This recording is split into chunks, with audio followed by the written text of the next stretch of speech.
Rock and roll. I'd like to thank you for coming this afternoon. My name is Debbie Stultz-Giffen. I'm chair of Maritimers Unite for Medical Marijuana Society. And we're here because on Wednesday, Bob Dillman received word in provincial court that his charges were being dropped for cannabis growing and possession. Apparently it was cited by the prosecutor that there was a lack of evidence. We feel the value of this lack of evidence comes to a value of $25,000 based on RCMP statistics of values of individual cannabis plants being placed at $1,000 per plant, the value of the equipment, and the value of the medicine that was seized in the raid. As well, we certainly feel that the Dillmans are entitled to some form of financial restitution for the extreme stress that they suffered at the hands of the RCMP, Halifax City Police during this raid that happened approximately 2 months ago. In speaking with Bob yesterday, he provided me with a list of symptoms, of things that both he and his wife are experiencing because of this raid. And certainly the impact of stress in and on the lives of critically and chronically ill Canadians is paramount. It affects their health to untold levels.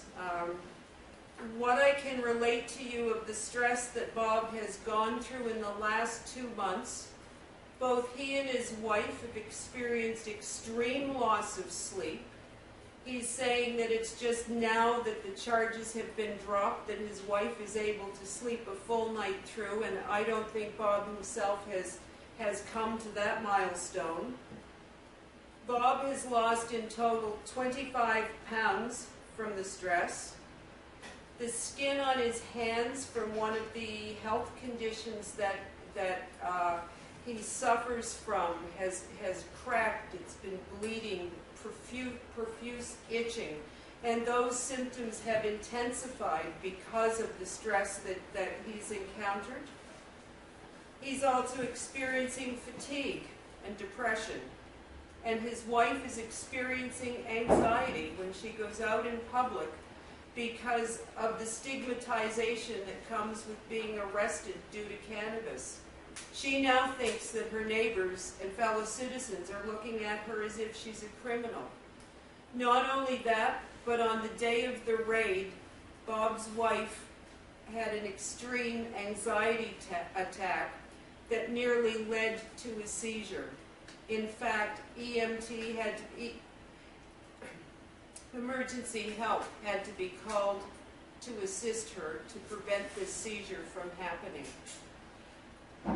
Is this really the treatment that we want sick people in Nova Scotia who rely on cannabis as their medicine to be treated by the provincial government? We feel strongly that there should be a call from the provincial government and the provincial justice minister in particular to stop arresting people who rely on cannabis as medicine in this province. They simply shouldn't be forced to choose between their freedom and their health. It's unconscionable.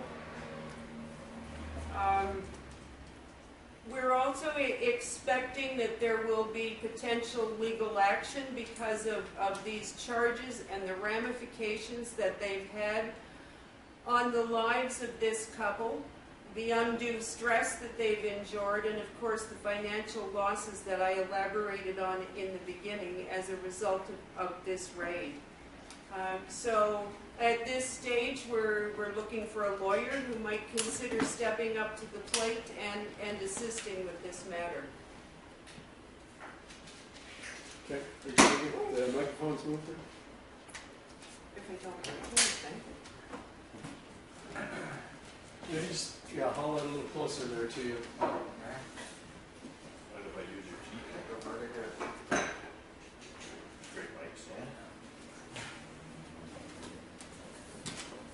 advertising at its finest.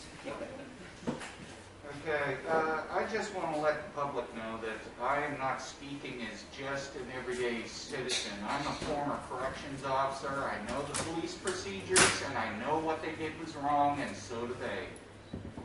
The following officers: Constable Scott Martin, Constable Julian Ayotte, Constable Jeff Stark, Constable G. Giffen, and Constable Apo of the RCMP.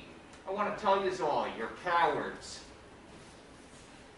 These police officers that go around and victimize patients, jail them because they're trying to get more pay, that's cowardly. You're no longer police officers, you're thugs with badges. Any police officer arresting anyone for cannabis is a coward. It is not being a police officer, you're being a bully. They are not accountable for their actions because if they do something, nobody sees a police officer held accountable, ever. I know this. I've seen it in action. There has got to be a stop put to it, and it's got to be by common sense people. We've got to stop this. It's corruption, and everyone knows it. They wasted over $67,000 right up until that Wednesday when they said that the charges were dropped. They wasted all that money so they could get overtime. Make no mistake, these officers are cowards. Anyone who thinks that these drug enforcement units are heroic, you're part of the problem. You are killing patients. Cannabis is not a dangerous drug. Nobody's ever died from it in over 5,000 years. Tylenol can't even say that. So let's use some common sense and leave people like me alone. Because I'm done with it. I will not suffer any more fools when it comes to my health. And that goes out to Stephen Harper, Health Canada, and all the politicians in between me and them. I'm done with it. And so is my wife. We're taking the law back to the citizens. That's it. That's all I have to say. I can take any questions. Okay, just on the last one where you said that, Bob, how do you plan on doing the law back to the citizens? Well, I'm going to hold the cops accountable. Whether it's publicly or legally, I'm going to get a lawyer. Because I am going to get my property back. They illegally took. And I'm going to use that money to get a lawyer. And when I'm going to get the most bloodthirsty lawyer because I want this to be a resounding bell ring across Canada so patients will stand up and loved ones of patients will stand up and say, the records show there's no harm in cannabis. So leave these people alone. That's all. You can be, there's over 50 unsolved murders in Nova Scotia. Use that. Go after that. Leave patients alone. They know this, but it's easy money. It's corruption. And anyone who uses common sense can see it. Bob, can you tell me why they told you or what your lawyer heard about why the charges were dropped? All I heard from a lawyer after it took me from this past Wednesday, from April 1st, that's when I was told I was going to get a lawyer. I only heard from the lawyer the day that charges were dismissed. I don't even know what the woman's name was. There is no help if you're poor and sick. You don't get representation. You get told what to do. What about the claim that what they took was like $18,000 worth of marijuana from your property? Well, it's 18 plants, okay. And the RCMP, they calculate them as $1,000 per plant. So I take that because that's what they use in court when they crucify patients.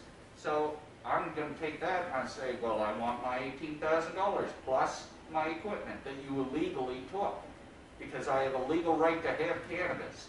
I can't use anything else but cannabis for my pain. That's shown. I mean, doctors said it. What else do I do? I've got letters going out to politicians all the time, right from 2008, right on up. all the evidence I showed the cops when they came in.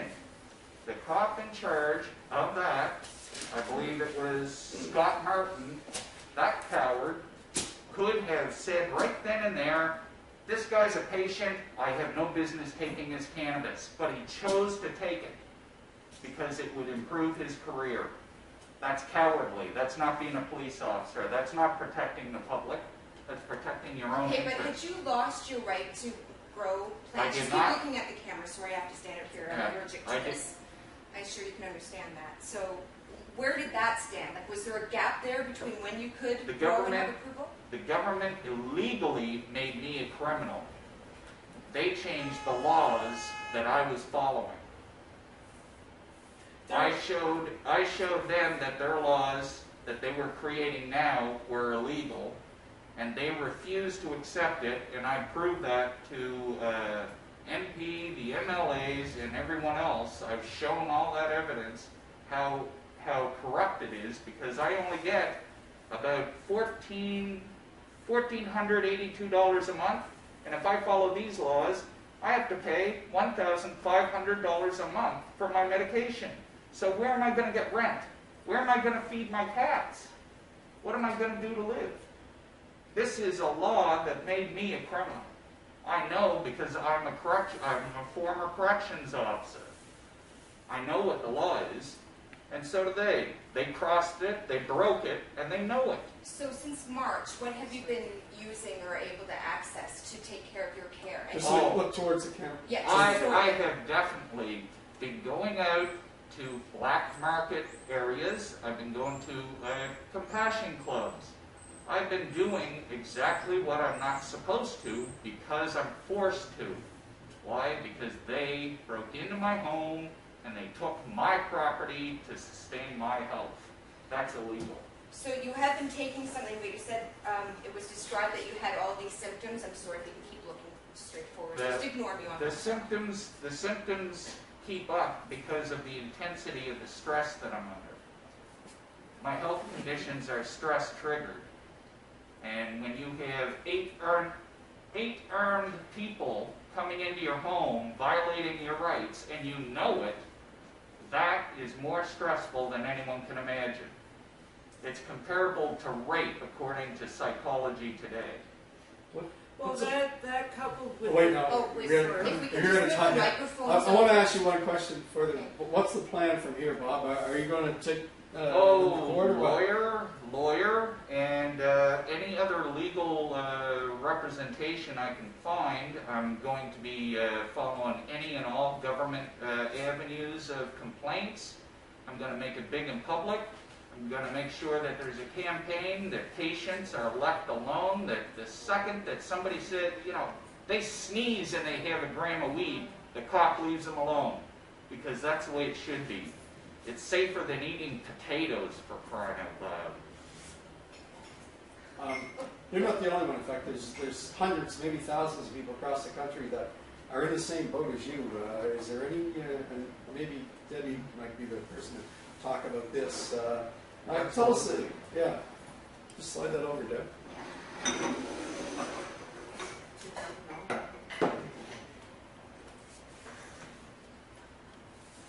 So yeah, just talk on that, Debbie. Bob isn't the only one that's facing these problems because of the cost and the lack of money he has to support what he needs. Yes. Well, certainly Bob isn't the only person that falls in this area. There are, in fact, 20,000 Canadians who formerly held exemptions that were honored by Health Canada, but because of the Allard decision, were left in this big gray chasm.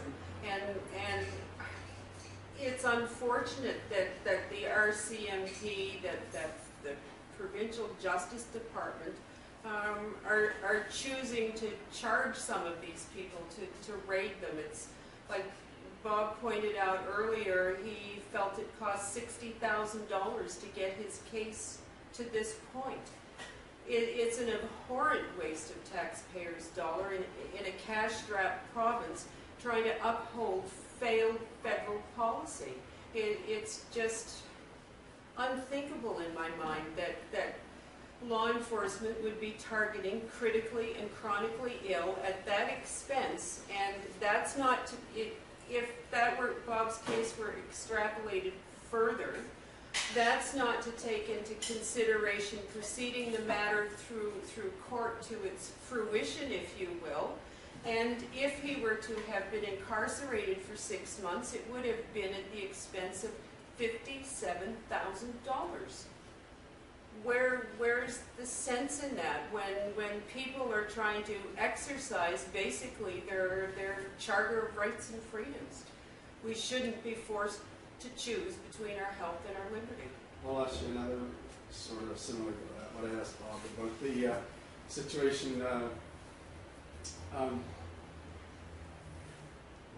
They took his marijuana and his plants there and dropped all charges. Why do you think the charges were now dropped? I fully believe that the charges were dropped because they felt once it hit court and was examined under a constitutional lens, and that was certainly Bob's intent to turn it into a constitutional challenge, that it didn't have the legs to stand on whatsoever. Would you, what action could you take to maybe grandfather the people that had these licenses to grow? Is that action that you've taken since this happened?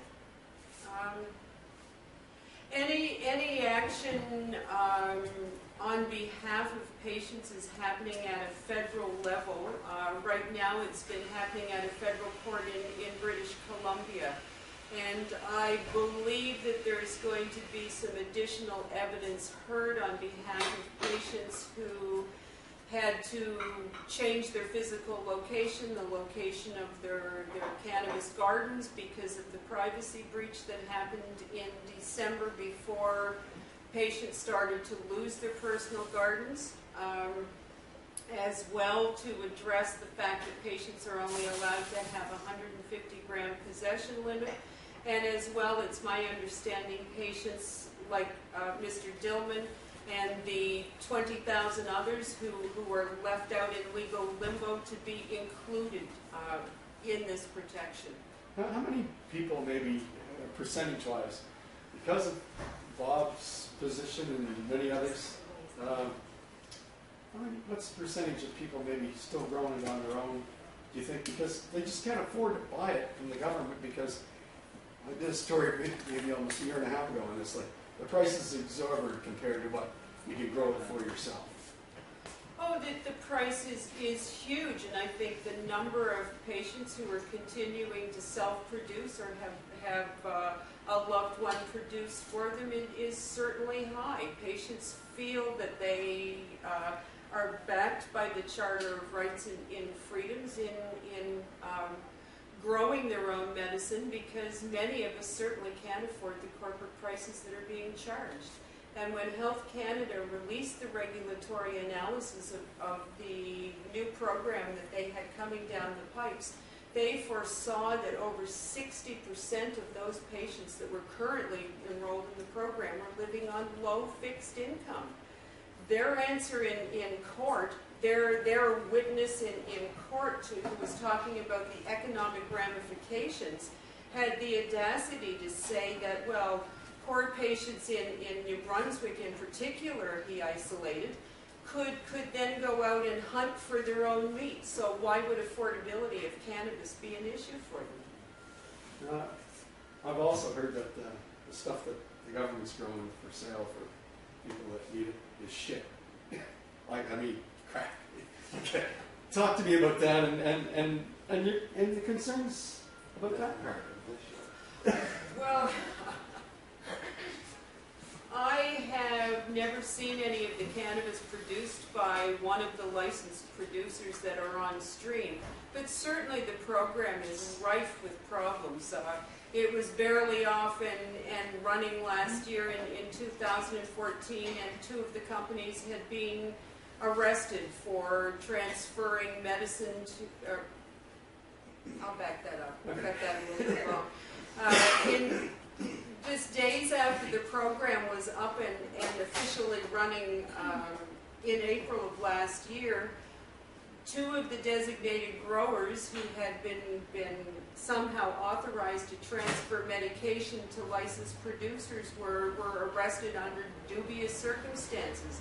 Yet the licensed producers were in full awareness of what was going on with the medication transfer. There have been extreme medication shortages from these different companies. If you're not satisfied with one company, you then have to go back to your physician to get reauthorized to go to a second company. And I've certainly been hearing concerns about the quality of the medication as well. There have been, of course, in the media issues about mold, mildew, what have you. Undesirable contaminants in the cannabis that certainly as patients we can't tolerate. I just want to get those numbers right. So there are 20,000 Canadians who had the right to grow, and out of those, 60% were living at a fixed income and probably would be able to afford. Is that right in a nutshell? Actually, when Health Canada's new program came on stream last year in April, there were 40,000 patients who were enrolled in the program. So of that, half of them were able to continue to grow and produce their own or have someone grow it for them. And the other half were expected to then purchase from licensed producers. Why was that? Why did half of them get to continue to grow? That's a wonderful question. Thank you. Nobody knows the answer. We're still asking that question ourselves. And in fact, the only thing that was alluded to when this was challenged through the courts in January, I believe, was the judge was mentioning something about corporate concerns because all of these licensed producers, of course, had been promised that there would be this ripe cannabis market consisting of these 40,000 patients who would suddenly become their new best friend and their best customers. Is there anybody in Nova Scotia that got the chance to stay in that pool of 20,000 that can continue to grow their own? Yes, I know of many people who still are fortunate enough to fall in that category. Can you put me in contact with one of them? I'm sitting right here. Okay. Yes. Okay. Well, then that's an important part of the story. Maybe I'll just get that later. Sure. My camera's all done. Sure. But if I can get you. So I mean, on that level, I mean, why should I continue to have that right? And Bob couldn't just because of the date on the calendar. Yeah. It makes absolutely Oh, no sense. so it was done by a certain date. Yes. Yeah. Oh, It's certain. Yeah. Can I just add that, like on the Health Canada website, when they were switching the program, one of the comments was in the fact section, the FAQ on their website was, what do I do if I cannot afford the medication provided by the licensed producers? And the answer that Health Canada provided was that we should go to our doctors and either select a different medicine or a lower dosage so we wouldn't have to spend as much. Yeah. So, you know, you don't It's all ask... financial. That's all it was, So financial. it's like asking a diabetic to take less insulin because if you can't afford it, just take less.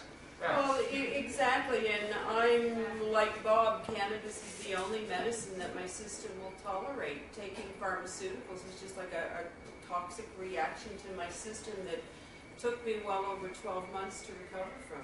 Well, because most of us wound up at cannabis as a last resort. It should have been the first, but it wound up as a last resort. So for Health Canada to tell us to go back to the doctor and look for something else, we've already exhausted those choices. There is nothing else. So, that's it's lunacy.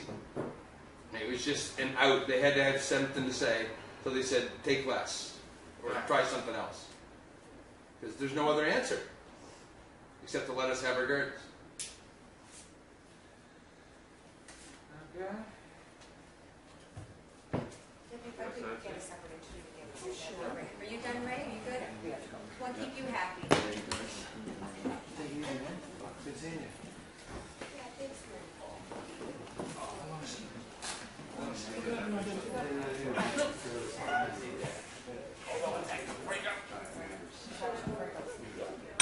So, yeah.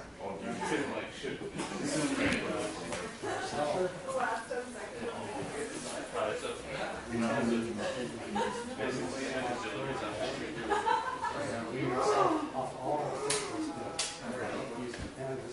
right, you take care. You gotta take it easy. Sorry, back? Yeah. Definitely there.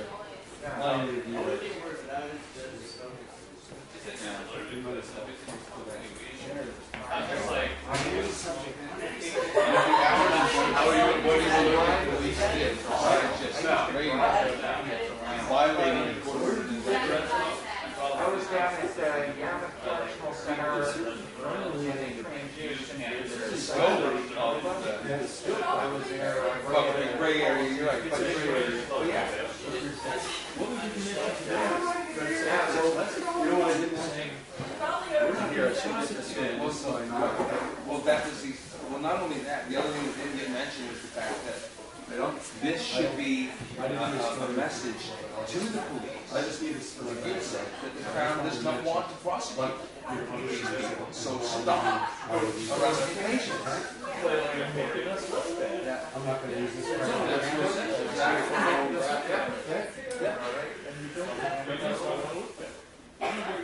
Or stupid t-shirt. But the fact that Senator Nice save. Reflexes like a cat. I was never going. His position. All right. Speaking with his. Okay, Bob. All right. So what was your condition that you need to use medicinal marijuana? Okay, in 2008, I injured my back at work. I was working as a chef, and I injured my back, and I was on workers' compensation, and they had put me on non-prescriptive medications, and that destroyed my immune system. I ended up with vitiligo